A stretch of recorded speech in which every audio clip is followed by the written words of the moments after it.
Hi, Angelique and Ashley. Sorry, it took me a second because usually I get a countdown. I didn't this time. Okay, so I'm making this video for two reasons. One, you got to break your text, otherwise it's going to show up as something else on my computer.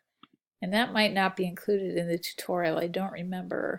But the way you do that is you take off the locks and you select the type, and you see how there's a box with points around it. That means it's still editable.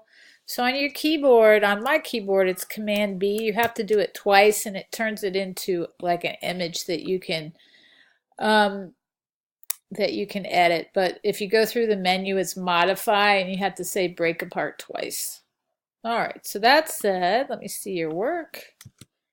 Ashley, these are great changes.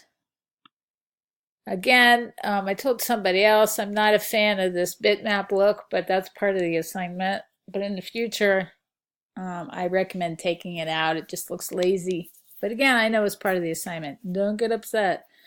Angelique, let's see yours. I'll go to this one.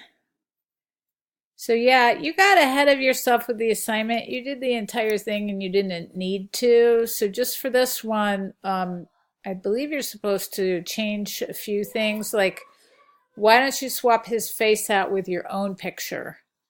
And then you'll be right on track. Because this is something you can use for your portfolio. If you feel like you understand it by the end of the class, you might as well. And just put your own stuff in there.